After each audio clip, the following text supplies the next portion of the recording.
शिवसेना के एक नेता संजय राउत जी ने यह कहा है कि आपातकाल इसलिए जरूरी था कि एनार्की हो गई। मैं पूछना चाहता हूं इंडी गठबंधन के लोगों से कि जयप्रकाश नारायण के नेतृत्व में हो रहा वह पवित्र जेपी आंदोलन एनार्की था।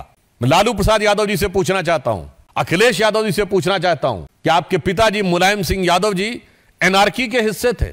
भारत के इतिहास में एक ही उदाहरण है जब किसी प्रधानमंत्री को चुनावी धांधली और चुनाव में भ्रष्टाचार का दोषी पाया गया। आज शिवसेना के एक नेता संजय राउत जी ने यह कहा है कि आपातकाल इसलिए जरूरी था कि एनार्की हो गई थी। मैं पूछना चाहता हूं इंडी गठबंधन के लोगों से कि जयप्रकाश नारायण के नेतृत्व में हो रहा वह पवित्र जेपी आंदोलन एनार्की था। मैं लालू प्रसाद यादव जी से पूछना चाहता हूं, अखिलेश यादव जी से पूछना चाहता हूं कि आपके पिताजी मुलायम सिंह यादव जी एनार्की के हिस्से थे। सत्ता लोलुपता में आज अपने ऊपर आप अराजकता का स्टैंप भी लगाने को तैयार हो गए। और अब मैं बताना चाहता हूं कि वो एनार्की क्या थी, ये इमरजेंसी लगी क्यों थी। भारत के इतिहास में एक ही उदाहरण है जब किसी प्रधानमंत्री को चुनावी धांधली और चुनाव में भ्रष्टाचार का दोषी पाया गया।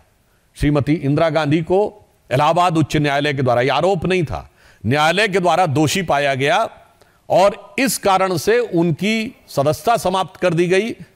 वो सुप्रीम कोर्ट गई, सुप्रीम कोर्ट ने कहा कि सदस्यता तो रहेगी परंतु आपकी सांसद के रूप में कोई काम नहीं कर सकती। 6 साल लड़ने पर प्रतिबंध था, आप सदन की कार्रवाई में भाग नहीं ले सकती, वोटिंग नहीं कर सकती। तब ये इमरजेंसी लगाकर वो जो संविधान का 38वां और 39वां संशोधन था वो रेट्रोस्पेक्टिवली लगाया गया, यानी भूतलक्षी प्रभाव से लगाया गया कि और प्रधानमंत्री पर कोई टिप्पणी कोर्ट नहीं कर सकता, प्रधानमंत्री के किसी निर्णय की कोई समीक्षा नहीं कर सकता। इसलिए संविधान की उस घनघोर और दुर्दांत हत्या की स्मृति के लिए यह आवश्यक है। और यह क्यों हुआ यह भी मैं बता देता हूं। ऐसा नहीं कि सब कुछ सिर्फ 1975 में हुआ, उससे पहले। और मैं एक और आज एक गंभीर सवाल करना चाहता हूं। बहुत सी फॉरेन की इंटेलिजेंस एजेंसीज की रिपोर्ट्स जो डिक्लासिफाइड हो चुकी हैं और कईयों ने पब्लिश भी किया है, मैं इस कैविएट के साथ बोल रहा हूं, कांग्रेस पार्टी को उसमें अगर आपत्ति है और हिम्मत है तो उन पर मुकदमा करना चाहिए। Mitrokhin's archive KGB and the world part 2 जिसमें भारत का उल्लेख है, उसमें तो क्या क्या वर्णन है कि इमरजेंसी के दौरान विदेश की शक्तियां किस ढंग से भारत की सत्ता को संचालित कर रही थीं, कहां कहां तक हस्तक्षेप कर रही थीं। क्यों नहीं तक कांग्रेस ने आज तक उन पर मुकदमा किया या आपत्ति की। तो मैं आज पूछना चाहता हूं कि आज ये जो बहुरूपिया स्वांग बनाकर आए हुए हैं, संदेह उत्पन्न होता है कि आज कौन सी शक्तियां संचालित कर रही हैं।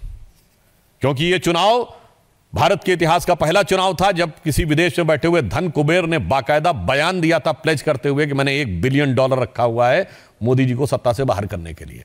तो मैं इसलिए कह रहा हूं इमरजेंसी के समय में भी, और मैं कई किताबें गिना सकता हूं पर मैंने एक का नाम इसलिए लिया है कि इनको हिम्मत हो तो इनके उस पर जाकर प्रतिवाद करना चाहिए, जिसने कहा था कि उस समय किस सीमा तक सरकार पर शिकंजा था विदेशी शक्तियों का।